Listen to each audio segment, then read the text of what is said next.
I had no idea of the system and how messed up it was. Like, I want to curse. No, it's a personal victory for me, honestly, when I hear someone drop an F-bomb. Thank you. Thank you for making my day, because that's why Bitcoin Right. is such a shift in your reality. You all of a sudden realize, wow, now I have this veil lifted. And I love that you're being real. He's like, wow. Like, I feel like she's just sitting here right here talking to us. Like, I didn't even realize we were recording. I was like, oh shit. I like catching you guys off guard. I love your little hodler in the background. You have to be comfortable with being Yeah. uncomfortable. I don't consider myself afraid of heights, and I would never do that stuff.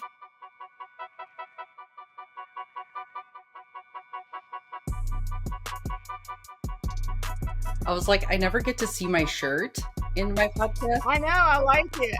I never see it because I guess it's the way that the And camera I'm usually sees, sitting more forward, so you never get to see it, but I have my Bitcoin oak. It's not just a regular black t-shirt all the time. I'm like, I'm trying to show it, but it's hard to see. Thank you so much for joining me today. This is Tima. Thank you. You go by Jump Out Girls, and I want to learn all about you, and I love your little hodler in the background. Yeah, thank you. Yeah, we actually my cousin gave him to us when I had my daughter. Really? So So she's a yeah. Bitcoiner? She's a Bitcoiner. She thinks that Satoshi is one of these monsters, but it's okay. As long as she's recognizing and can say the word, I don't care, Yeah, you I know? heard you say that yesterday when you were hosting the space for the Satoshis. That was the cutest thing ever. She knows Satoshi and tells people about Satoshi. Yeah.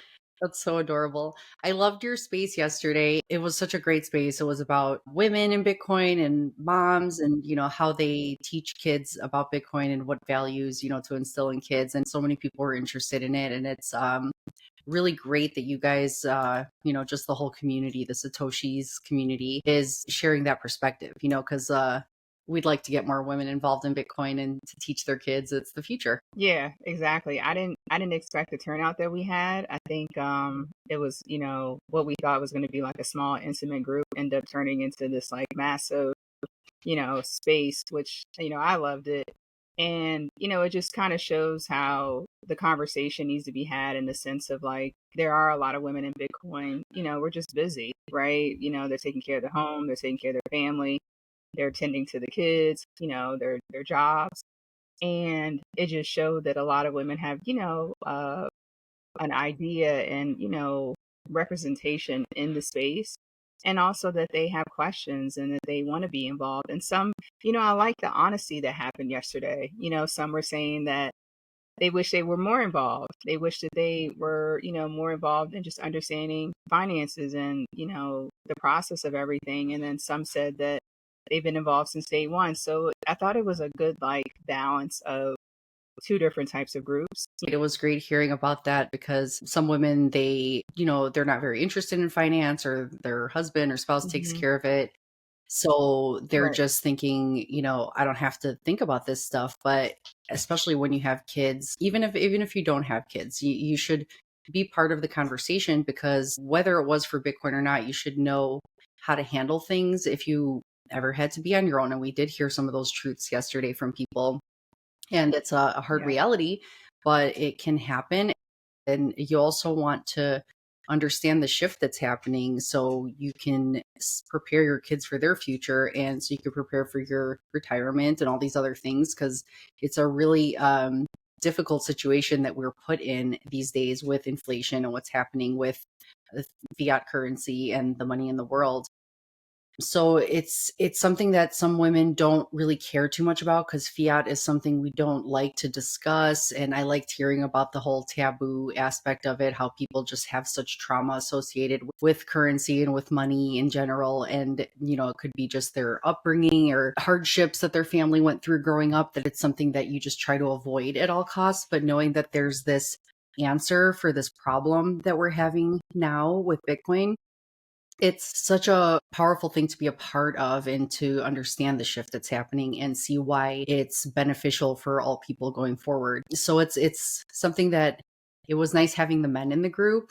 It was nice that they It joined and was. they supported and brought more people, because some of them don't have families and they want to start a family, and they like hearing the perspective of other women that if they are Bitcoiners and their future wife isn't, it's good to bring them in on the Right. conversation, maybe introduce them to the Satoshi's communities. Yeah. And I think also too, what was interesting is that sometimes I hear in different spaces or meetups, or even like in different communities, how men struggle with trying to figure out a way to introduce it to their wives. I think somebody actually posted in the community just the other day about how they, handed the a big print to their wife as a, ways to kind of introduce Bitcoin. And it's like people are trying to figure out ways to orange pill their family. It's all about communication. And I think that it was phenomenal that everybody pretty much agreed to like have the Satoshis, as I call Yeah. them, into the Satoshi group because we all need to learn how to communicate with each other. And I think that's like the beauty of Bitcoin because it teaches you, one, that everybody comes from these different aspects of life and we're all different, but we all understand the common language of Bitcoin. And that's where it's like we as Bitcoiners, it should be like not our duty, but it should be like in us to help make that easier for the next Yeah. person, regardless of who, what side it is. You know what I mean? It's And I think that also applies to like kids and, just making it easy and simpler for them to understand. And sometimes you have to meet people halfway, right? And it's like what that and understanding what that means for that person. Because I like how one person said yesterday that their child wasn't ready. Like they're like, he's not ready. Like he's 18, but he's just not there yet. And I was just like, it's the honesty of that. But it doesn't mean she stopped doing something for him when it came to Bitcoin. Like she's still stacking sats for him. She still, has his wallet. He just doesn't yeah. know about it. And I think that's an honest conversation. I think that having us come together brings about honest conversations and just, more of a community vibe because something I don't know, you may know. I think also too, what's interesting is the humbleness that you get from Bitcoin, right? So like you couldn't have told me when I was 18 years old that my plan and my path was the best, right? I was doing exactly what I was told. I was following the rules of society, but all along I was just going into debt, right? I was going into debt to then try to get a job to then pay off that debt that I just got from doing something that they told me that was the right thing to do. And what humbled me when I say Bitcoin found me was that like how I was at that age or how I was even 10 years ago, right? Like I I I had no idea of the system and how messed up it was. Like I want to No, curse, but I don't care. It's a personal victory for me, honestly, when I hear someone drop an F-bomb. right, yeah, because I've heard a few F bombs on it. And I'm like, all right, well, Yeah. fuck it, like It's thank you. Thank you for making my day because it's truth. It's like you're actually, there is anger about it. We're conditioned to think this is you're a good citizen if you follow the rules. You're a good citizen if you just do what you're supposed to do, what's expected of you. And that's why Bitcoin right, is such a shift in your reality. You all of a sudden realize that things you believed all your life and things you thought you were supposed to do, it's all bullshit. You're just like, wow, now I have this veil lifted and I could see the truth, and you wish more people could see that too. I love that you're being real. That's the whole point. Like this podcast is yeah, like, you yeah, can talk, you can be free and say what you want to say and how you really feel about it. yeah. I just, I think after when you read the books, right? So when you start reading the Bitcoin related books, because not all the books I read in the beginning were Bitcoin books, right? Like The Creature from Jekyll Island doesn't mention Bitcoin at all. But what you understand is the Federal Reserve. You understand how it's created. You understand all the manipulation. Like I'm telling you, when we were reading that book, because we read it as a collective. So me and my other cousin, the other jump out girl, we read it together. So we would have these different chapters that it's kind of like a book club, right? And when we would meet up to discuss it, we would be screaming because it's just like, oh my God, we've been lied to our whole life. Like it's this unlearning that you go through, right? It's like a complete shift. And it's like it affects all areas of your life, like all areas, like I'm like, okay, I don't want to use this. I want to eat this way. I'm ready to, go live on a farm. I'm trying to be like a freeborn farmer. Yes. You know what I mean? Like it's like you have these different, thought processes because you realize that like the system is so And broken. that's what I love about even somebody like him, Freeborn Farmer, is he thinks of farming as like this rebellion, because you feel like you're rebelling Yes. against the Yes. system, the food, the poison, you want to live free and eat good real food and all this stuff. There's so much about our system that's corrupt and meant to, I don't know, make us feel depressed to control us, so it's like they make you sick so that they can, it's just this whole messed up kind of world. So it's like you do want to be sovereign in different ways. You want to be able to Yeah. cultivate your own food, and you want to make yourself healthy. You want to eat better so that you can have a better future, Right. because there is hope. Right. Yeah, it's so much hope. And I think like what, when you see these different groups and people are talking about how they want to get healthy, and it's like it changes your mind, it changes your thought process. And I think that like sometimes when I'm thinking about orange pilling people, and I have, like I said, I meet people like where they are, but at the same time I'm like, you have to understand the system of money before I feel like you can really get Bitcoin. And and I say that because you have to understand how your dollar's not working for you. You have to understand that inflation is literally against you. Like you're not beating inflation with the dollar Yeah. at all. Right. So that's why I think it's important that not only you, but a lot of my guests have brought up The Creature of Jekyll Island. And I love that you brought up The Big Print by Lawrence Lepard, because those books, again, don't mention, like, Lawrence's book mentions Bitcoin towards the end as an answer to this problem. Yeah. But it starts off, it's the big print, and it starts off with understanding why money is broken, understanding why the system is messed up, understanding how you're being stolen from. And same thing with The Creature of Jekyll Island. Like, I honestly, I haven't read it, but I know the story of it, and I have it on my list. I'm Right. planning to read it. But from what I understand, that book is about the creation of the Federal Reserve. And I don't know, does it talk about the Titanic in that book? How the people that went, okay, No, and I wish that, because like I remember when the Titanic first came out, and I think it was in high school. Was I in high school? Middle school, high school? I can't remember. And it's just like, I remember being so sad. Like, oh my God, this is such a sad story. But then now I'm like, fuck that. That shit was I a know. setup. You know what I mean? Like, it was a pure setup. And it's just like when you think about JP Morgan and how he get on, at the very last minute, and it's just like, Yeah. come on. You know what Like, I that's mean? obvious. Like, didn't he own the Titanic? And then I think he owned it. And then, and then he had a separate one built. Like there was two, right? So then I think he got on the other one that wasn't yeah. slated to be, run into the Yeah. glacier So or that's the whatever thing it I was. thought too. I'm like, what a tragedy. How did this happen to these poor people? And then you realize that all the people that were on that boat, on that ship, were people that opposed the creation of the Federal Reserve. And the people that didn't go on the Yes. ship were the people Yeah. that wanted to build it. And later that year, they implemented the Federal Reserve. And JP Morgan, nobody knows why, but he backed out of that trip and he ended up being part of the creation. So it's obvious politicians are corrupt. They do what they want, and people just think, well, I have no choice. And it didn't feel like we did have an option until now. We have this option to just opt Yes. out of this messed up greed and theft that they've created over these years. Hmm. So yeah, those books are definitely important books for people to read. And When you were talking about the stock market, and don't get me wrong, I'm not a day trader. I try to be at one point, and I just couldn't. I didn't. It wasn't for me, right? And I think that when people are watching charts and you're watching the market, you're watching manipulation, right? Because with the stock market, it's centralized. It's, oh yeah, we're going to give you this 2% return. We're going to give you this 10% return, but we also have to pay our CEO, his 100+ thousand dollar bonus, sometimes $1 million bonuses this year. We have to go make sure that we help build these banks out and make sure that we're funneling this money to these different sources that back us. That, when you get down to like these conspiracy theories or whatever you want to say, it's like they're all paying each other. I don't know if you ever heard Max Kaiser talk about this, but he's a big Bitcoiner, and he was very early into Yes. Bitcoin. But I remember him saying one Yeah. time, which just kind of put things into perspective for me, about how he was on Wall Street for many years and he saw the ins and outs of Wall Yes. Street.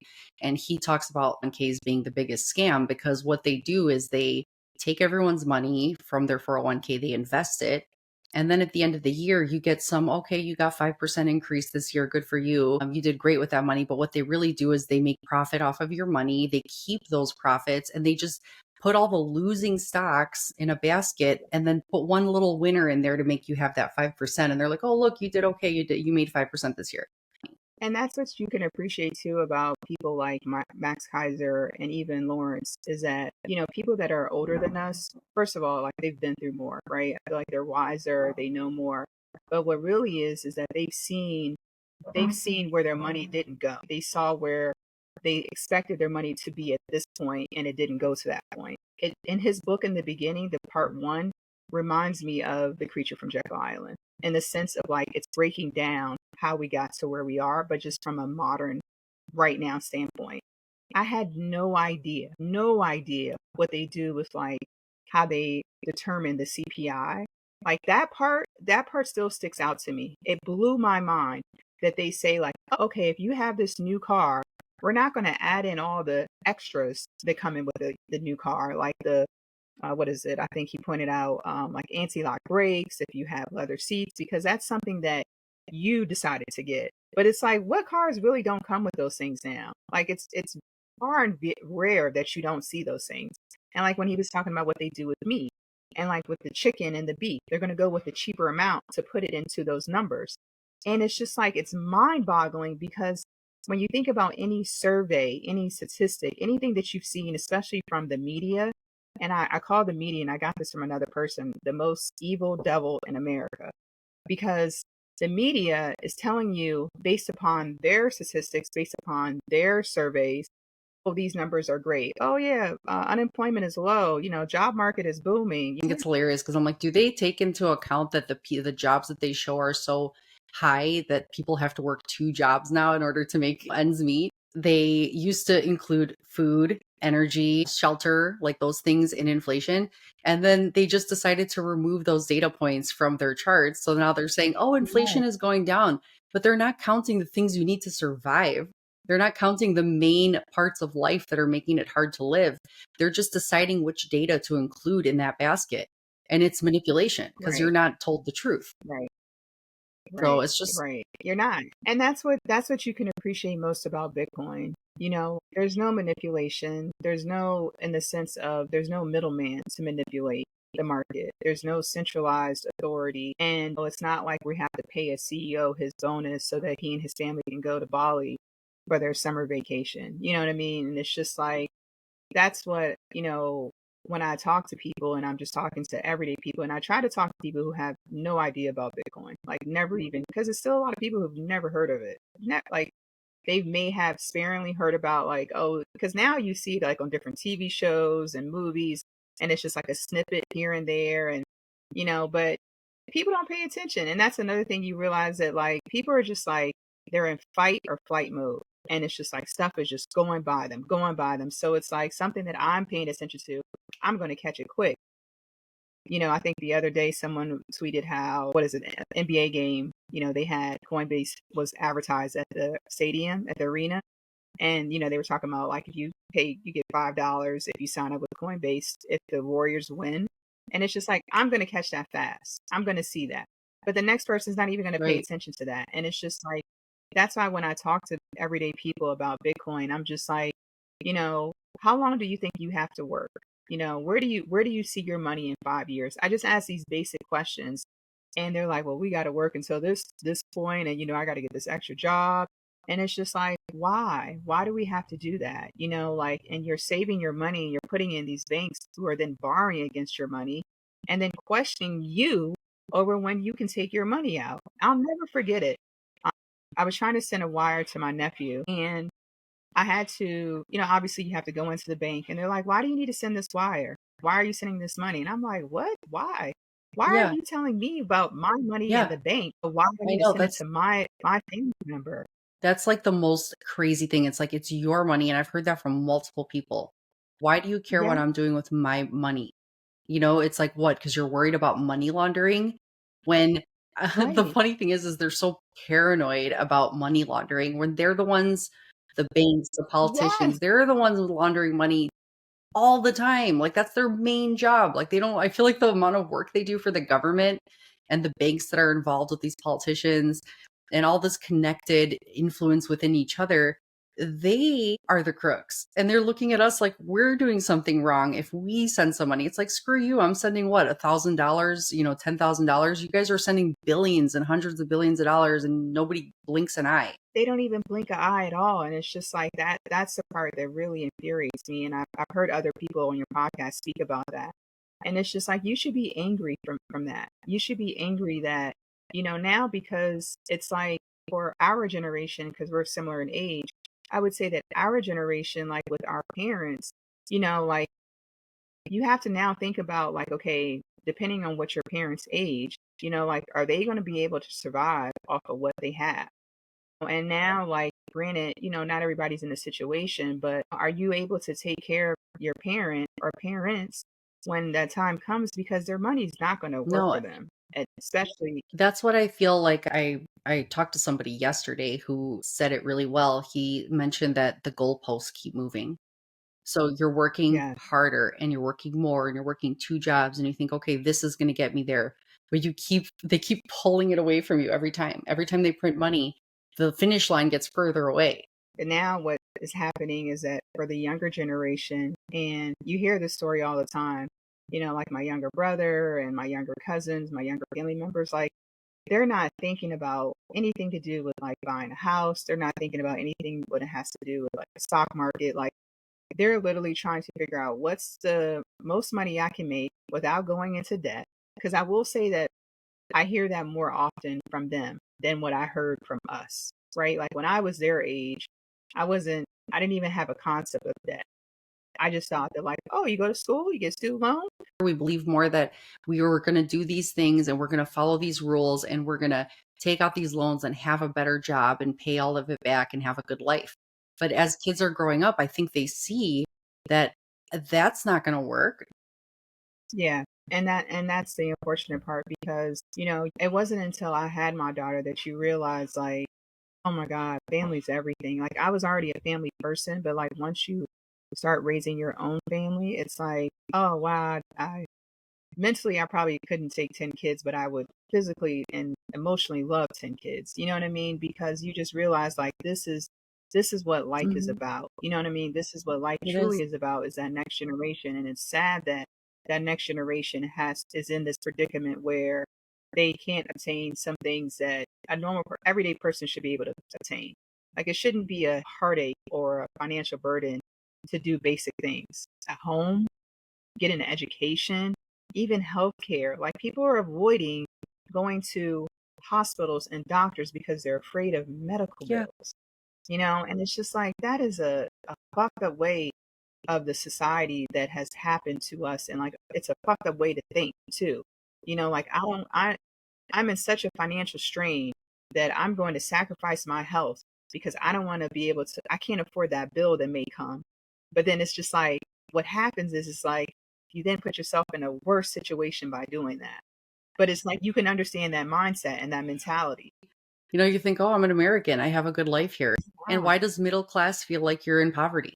When you look at old TV shows or cartoons, even when you see Al Bundy, he was a shoe salesman and Yeah. his wife didn't work Yeah. and he was supporting a house with Yeah. 2 kids. And yeah, they weren't rich, but he was able to have a wife stay at home and work as a shoe salesman. And they were able to be decent. They were probably considered poor at that time, but now you wouldn't be able to afford that lifestyle at all. And even The Simpsons, it's like Homer Simpson was this doofus working at a power plant that didn't know anything, and he was able to support 3 kids, a 2-car garage house, so, and it's like, and that was considered middle class poor almost, like they were just, and they lived in this beautiful neighborhood in a cartoon, of course. But how would that be reality today? How would you be able to have one person working, supporting 3 kids, and feeling like you're doing okay? Yeah. Yeah. And I think that's why, like, now, I really try to hone in and really just talk to my daughter and talk to my younger cousins and talk to my brother and talk to anybody I can just about the importance of being able to, like, save your money. And I'm like, you're not going to save your money by putting it in the bank.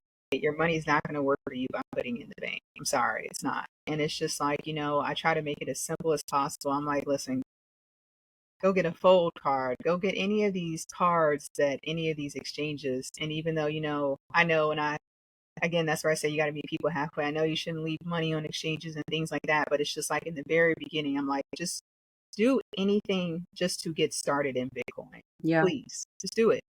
Just start, and then as you get started, then we can start working on the security, and then we can start working on the do's and the don'ts. But in the very beginning, I'm like, just get this one thing. Just go on Cash App, buy $5 a day.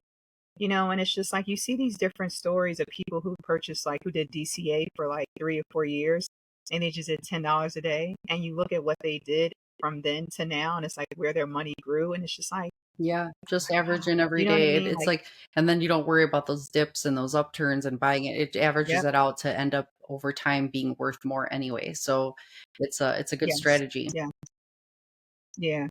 And I think also too, it's just like, what I look forward to. And while, we have all these gripes, and it's, you can get angry, and, you read some of these books, and I'm frustrated. I remember when I was reading part one of the big print, I was just like, I felt like how I felt when I was reading Creature from Jekyll Island. Like I was pissed off again. And it's just like, but then you realize, like, I've already started the solution. I'm Yeah, okay. Now I need to get as many people as I know around me okay. You know what I mean? And I think that you have to realize that not everybody's going to meet you at the same point. And, the cliche saying, you get Bitcoin at the price you deserve, right? And it's just like, that's okay too, right? And it's never too late, because I tell you, the number one question I'll always get, and it's, like from my close friends and family, is it too late? And I'm like, no, yeah. no, it's not too I think I late. usually tell them when they think it's too late and the price is too high, you just have to remind people that there is such a limited supply. And you think that, no, it's this price now and we're at the cusp of this hyper Bitcoinization at some point. Yeah. And I think also too, it's, I try not to get too excited when I hear, different organizations or different people that are, considered, higher influencers, because those people weren't around when I first learned about Bitcoin, right? They didn't matter to me then. And it's not that I'm trying to say they don't matter now, but it's just like, I think it's easy to get caught up in the hype of what they're doing, but it's just like, that's for them. You know what I mean? Like, it's great for, don't get me wrong, it is great for the community, it's great for the market, it's definitely pushes more adoption, but like, it's not like more people, everyday people are then Yeah. buying, right? So it's like, that's where I think like it's up to us, the everyday people, to still buy and still promote and still, try to orange pill people. So many people that are focused on that, thinking that, oh, now Bitcoin's going to mean something because these American Yeah. companies and corporations care about it. But when you look at the global impact that's happening, and when you look at all these other nations that their currency has been destroyed by hyperinflation, and they've had to look for other options, and then they also know what's going on with the US dollar at the same time and how it's being inflated the same way theirs was because they've already been through it. So when they look for an Yes. option, they're not looking to just get the dollar and stay with it. They're looking to maybe short term use dollars because they have to, because their currency imploded, or they look for Bitcoin as an answer because this is their only choice. Like they have to use something that nobody can corrupt and do the same thing with that happened to their currency. So when they see all these policies happening in the US and companies talking about it, they're like, cool, good for you guys, but we're already using it. Like we don't have another choice. So other countries are like, cool, do it, don't do it, we don't care, we're still adopting it. And Bitcoin grew to where it is because the world saw its value and needed something that was incorruptible, and the world is adopting it. So whether or not companies get it, cool if they do, and yes, that'll contribute to the supply diminishing faster, because more people will collect it. But at the same time, even if they don't, nobody cares because the whole world needs this because of inflation, which is the money printing with the greed. Yeah. Yeah. I think what's so stood out right now is when you spoke to, I can't think of his name right now, but the guy Yeah, from Alu. Nigeria when the funeral went out. Yeah. So I've been to Zimbabwe. I haven't been to Nigeria. Obviously, I want to meet up with them. But what was interesting to me about when I was in Zimbabwe is witnessing how this supply of money diminishes, and it was literally worth nothing. So my friend who's from Zimbabwe, he said, "Okay, Fatima, when we go there, I'm going to take you to the gas station." And I was like, "All right." And I didn't know what he was doing, so it was like me and my husband and he and his wife. And when we pulled up to the gas station, the queue, as they call it, the line, as we would say, was literally like 3 miles long. And the reason why the line was so long was because people were trying to buy gas at a point when, I don't know what the Zimbabwe money is referred to as, but like basically when it was at a higher amount so they could get gas.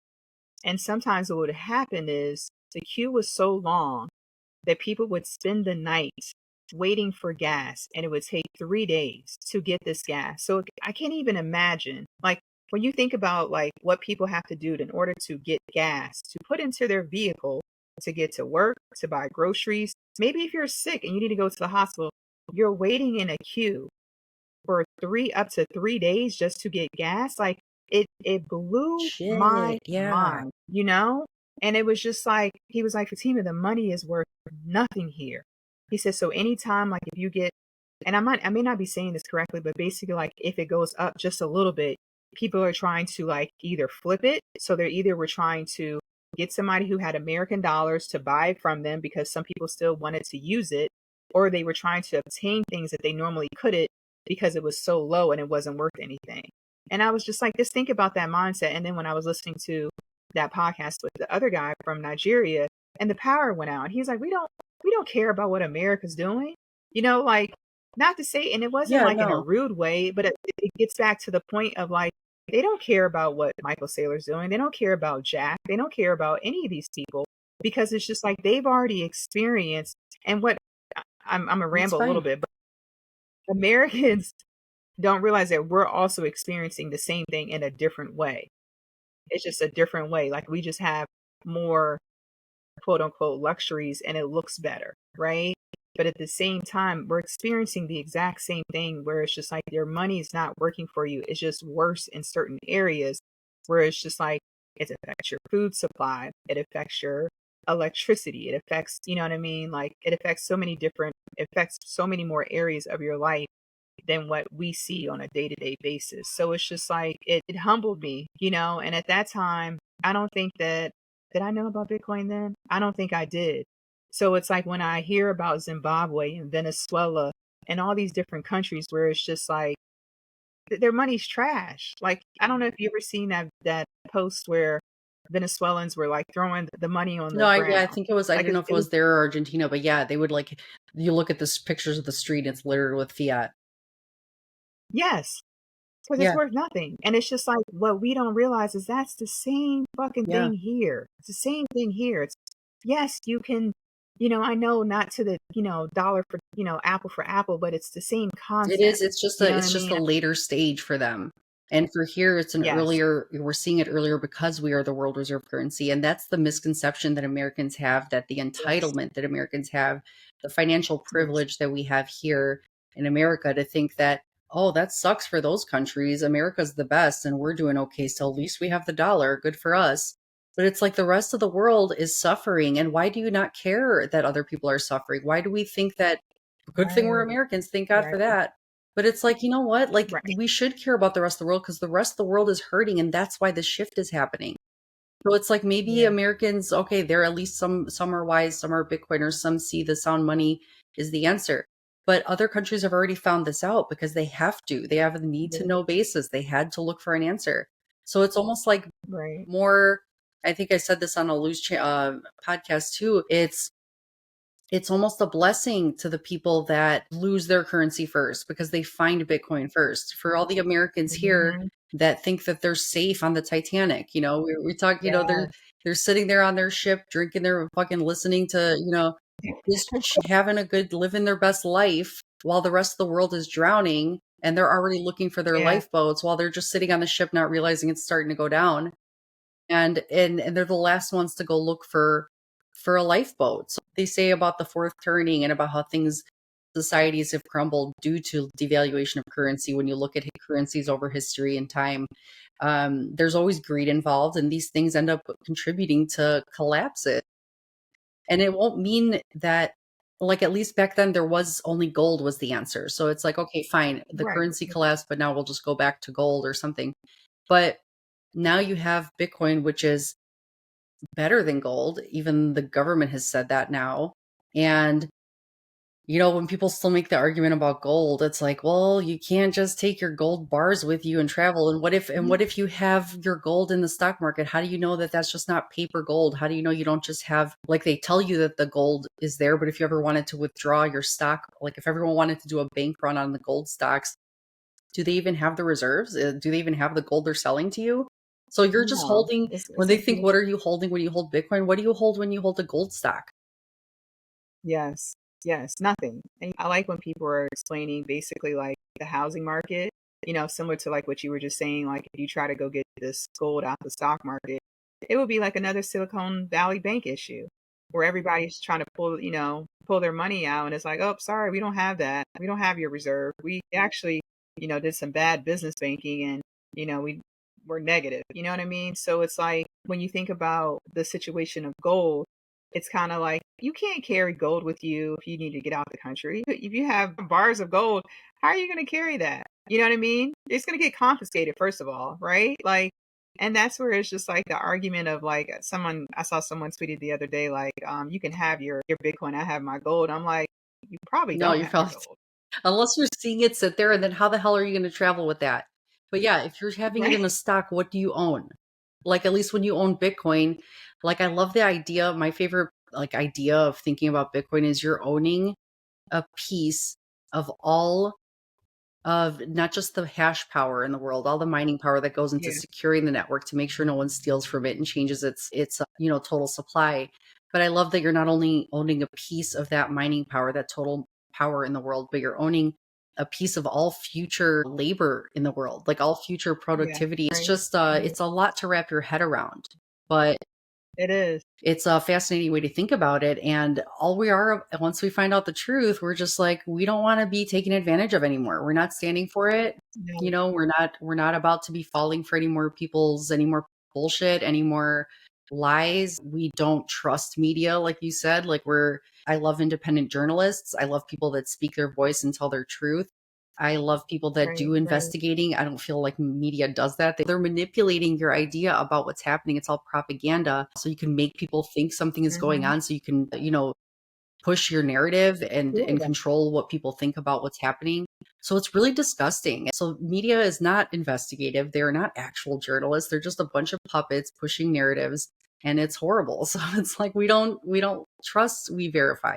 That's the whole saying for Bitcoin. yeah. It's like my husband said, because he was in the Navy and, he did like over, some overseas, combat stuff. And he's just like, he's like, how does he say? He said, people have it too good here Hmm. in America. He's like, we have it too good. And it's just like, not to say like we want to humble people, but it's just like, until like people realize that they're being lied to and that the media is just propaganda and just telling them whatever they've been paid to tell you, right? And that's the other thing, you see all the connections of the dots, especially from reading some of these books, like, oh, so this big farm person is on this CEO, is on this board of directors, and they all work together. Okay, you know what I mean? And that's the part where it's just like, oh my God, the aha moments for me. But then it's just like you wish that more people connected those dots and you wish that more people understood that we're not in a good place.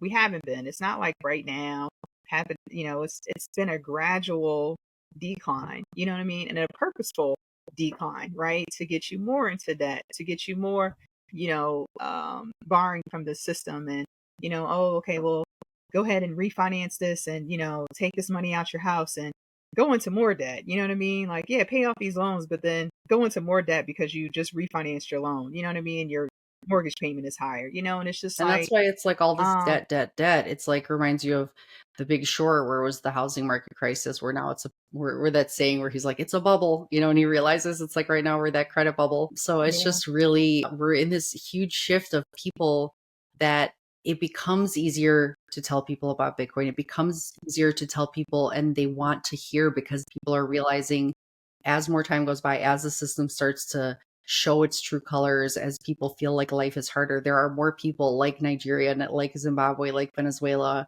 Argentina, all these places that yeah, have crumbled due to their inflation falling. They have to look for an answer. So that just shows you another reason why we are at the cusp of this huge shift into Right. sound money. So the more they hurt any one of those people who is waiting in line for gas for days at a time, any single person that's struggling is going to look for an answer and listen to a Bitcoiner more, because things get harder, Yeah. and it will be easier Yeah. to show them the truth. And then, yeah, it's actually, maybe this hardship is a blessing because we find these answers. So Yes. yeah, And that's the other thing too. I think that I've been trying to practice more gratitude in the sense of like being appreciative of where you are and being appreciative of the struggles that you've been through, and also the unlearning that we're going through, because you made a fantastic point. If we were the 1%, we wouldn't, it wouldn't even phase us, because by the time Bitcoin got to a certain price, we would just liquidate and just be like, okay, go buy it at that price. It wouldn't be a price factor because of the 1%. But being that we're not the 1%, I feel like you have more gratitude and you're more appreciative, like you said, of, the situation. And that's where I really try to really implement gratitude, because it's easy to get sucked into the realm of Bitcoin. And I love being in the realm of Bitcoin, but then also too, I have to realize, I need to be grateful for everything. I need to be grateful for this beautiful plant behind me. I need to be grateful to be able to read to my daughter Bitcoin books. I need to be grateful to be able to speak to people like you. And it's just like, it helps me so much, just because I learn so much, and I learn more every day. And it's just like, I feel like I'm learning, like, I feel like my brain is in like yeah, overdrive, like I need to just like sometimes just breathe, like calm down, everything's going to be okay. And, like this is all going to work out. But it's just like, you just want it to work so bad. You want it to, you want to take in as much information as possible, because you understand and you can see it, and you see where it can go, and you can see how influential it's going to be to your life and your children's lives. And it's just like, oh wow, what a amazing, amazing feeling and thing, yeah, like, because I truly think, and I hear this question a lot, I truly believe that like we, like us parents, we will see what Bitcoin will do on a scale of, it's going to really change people's lives. But I personally think that our children are going to see it drastically more than us. They're going to see it on a level that we will yeah, never see. Right. And that's where it's like the beauty of the yeah, selflessness.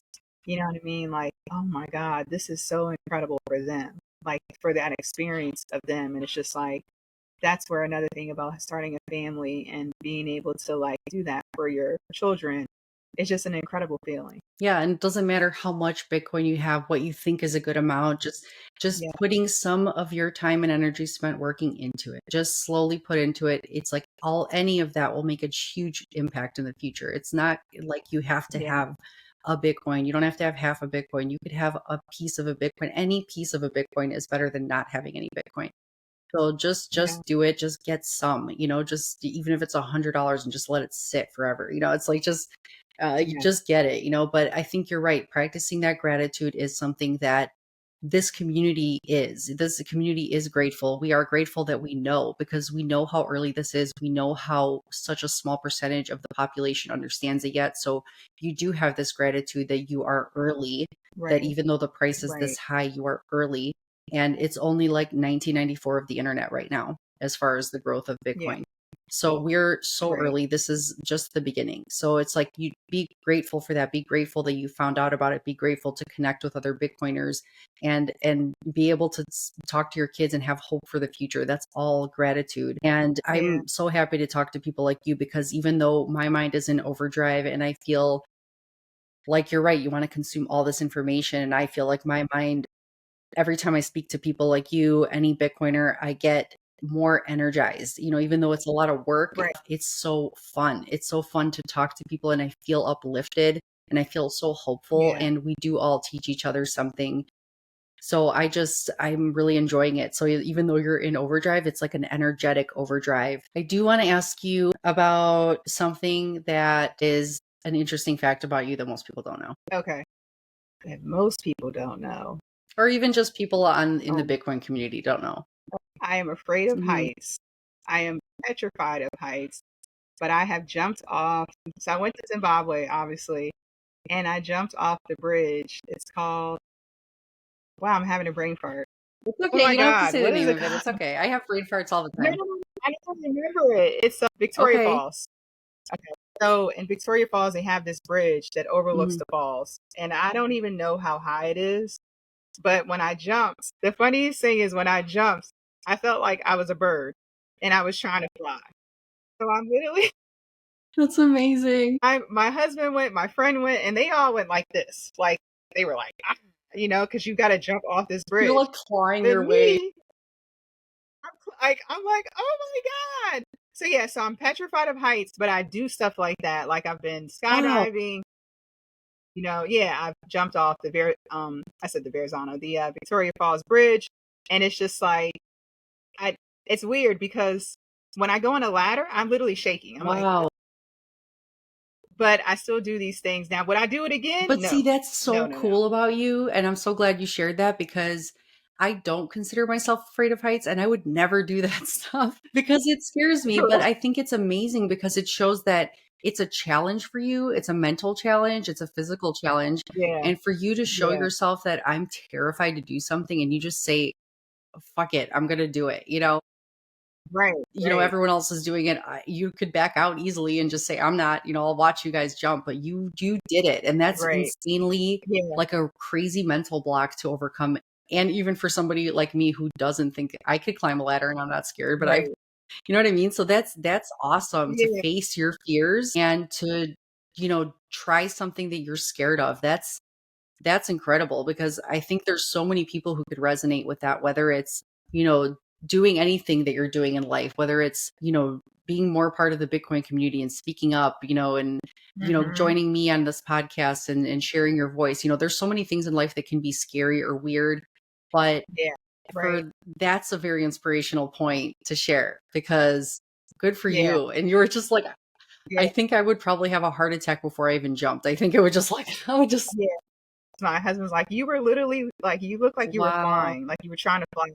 But I think it also speaks to like, jump out girls Yeah, and I was like gonna how, connect. I just feel like, we just jump out there and it's just like some things we jump out there and it's just like I jump and I try not to think about it and I'm That's scared. I'm awesome. nervous. I remember when we first started doing the podcast, like my cousin and I would literally get up and we would be drenched in sweat from sweating because we were so nervous. You know what I mean? But we still did it. And I feel like that's the beauty of Bitcoin. You have to get uncomfortable. You have to be comfortable with being Yeah. uncomfortable, right? Because you know what I mean? Like it forces you, not forces you. I don't want to say force, but it causes you to like unlearn and learn more and all these different things we've already spoken about and it's just like those things you were comfortable in a comfort zone. You were comfortable thinking fiat is great, not great, but like this is the right thing and my 401k and I'm putting money in the bank, like you were comfortable.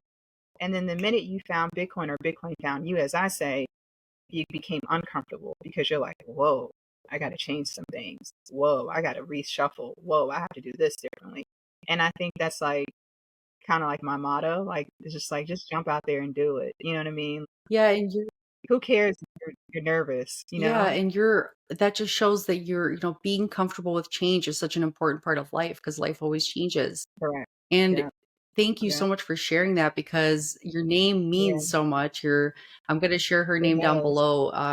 When I post this video, so you guys can follow her on X.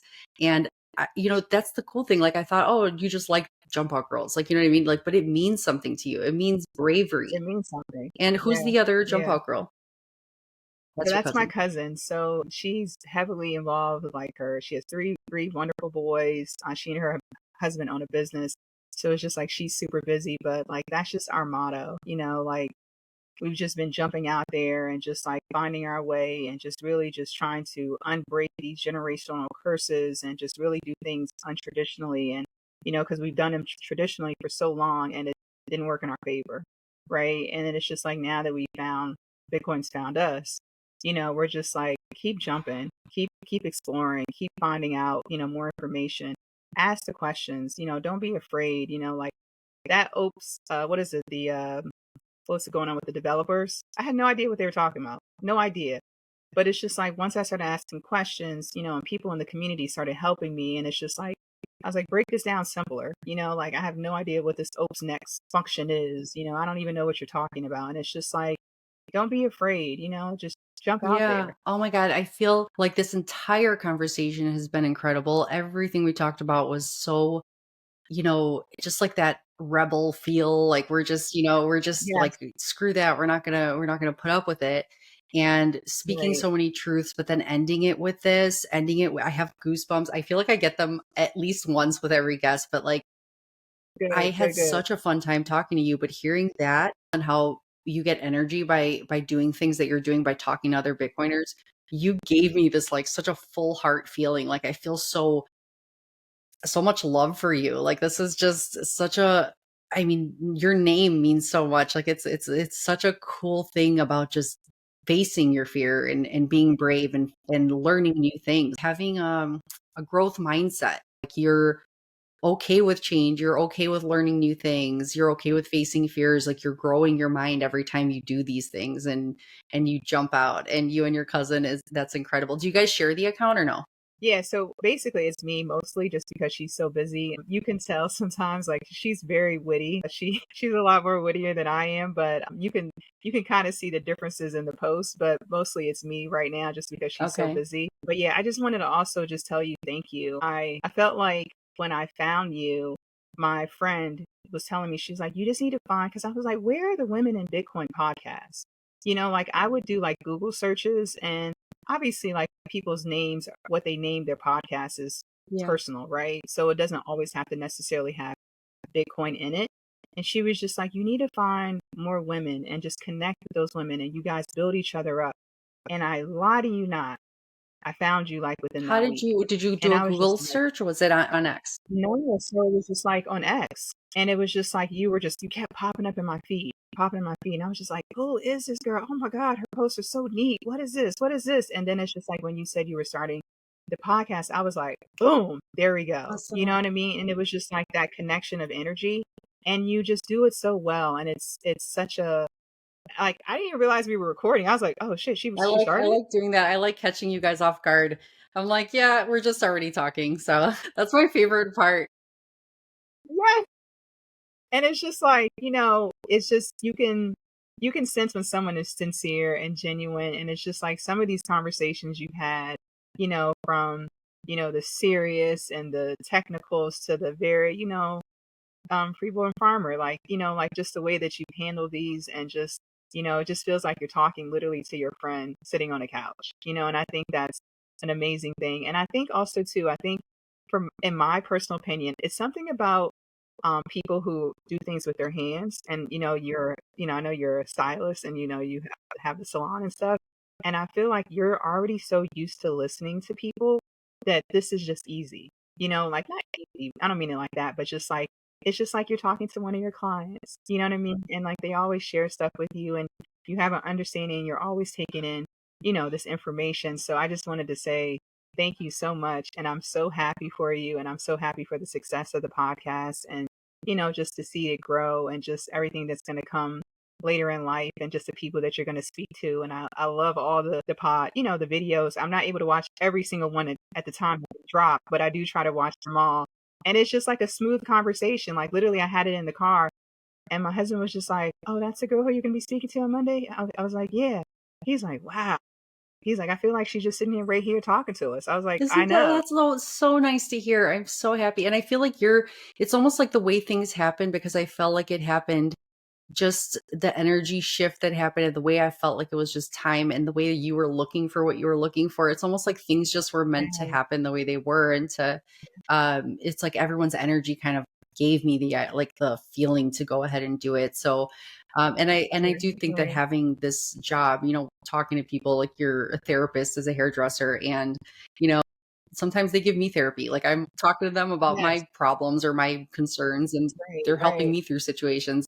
Like sometimes I asked this lady the other day, I'm like, all right, you guys ready to give me some help right now? Cause I have some, and they're like, yeah, sure. Tell us what's going on. So I'm like, I'm like, you're here to relax. And now I'm telling you about my stuff. But people are it's really fun to do that, especially now that I get to do that with people who understand Bitcoin. It's Yeah. like I always have fun with people at work and I always find out interesting things about them. But to do it with Bitcoiners is the most rewarding thing ever. And that's what I like about the conversation feeling the way it does, feeling like I'm just at work, feeling like that salon talk that people don't get in real life in many places. You get to hear that. And I hope that this podcast reaches more people that don't understand Bitcoin so they could just resonate with somebody I Yeah, spoke to and just be like, oh, that's an interesting right. talk. They're just chatting about stuff that I just want to hear what they have to say. And that could show them the way, you know? So Yeah. I think that's super important. And I love that you're telling me you feel that way about it and you enjoy listening and your husband, thought it was cool too. So that really makes me Yeah. happy. And I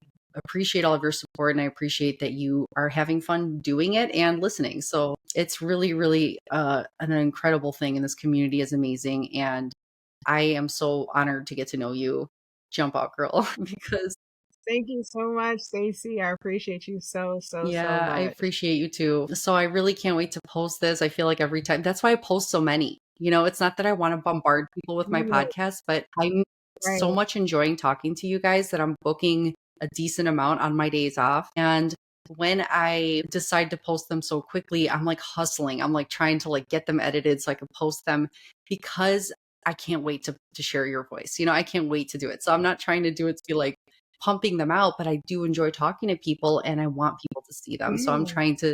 I don't want you to wait too long to have to see this. So that's why I'm pushing them out. No, no, no, yeah. And I think also too, like the thing about because after I had my daughter, it was harder for us to like come together and post and do our videos. And it's just like I think that like, when you have like so much content, it's good to just to keep doing it because sometimes you are gonna need a little break. You know what I mean? It's like when you have a build up and you have like kind of like a backfill of videos that you can post, it gives you some time where it's just like, hey, I'm just gonna Yeah. relax, this week. I'm on vacation with my family or I'm doing something. So it's just like it's great. The consistency is needed and even if it's low views, high views, whatever, it's evergreen. I feel like and that's what I think about now too. Like when I look at certain posts or I read certain things, I'm like, in years or 5 years, 10 years, somebody's gonna watch this because, we're here now and we're That's experiencing it. true. I do love that because I think somebody could look back one day and hear this and say, look at that. She was talking about this. Yeah, So your voice will be always out there and they will know the date that you spoke exactly. about this before anybody else knew about it. And yeah, it makes me feel happy to think what you said too, because when I do need to take a break for a little while, it gives people a chance who haven't caught up on a lot of my episodes to go back and catch up on those before I start posting more. So thank Right, you. right. Thank you so much for your time today. And I really can't wait to share Thank this. you so Okay, have a much. great day. I will see you on X. All right.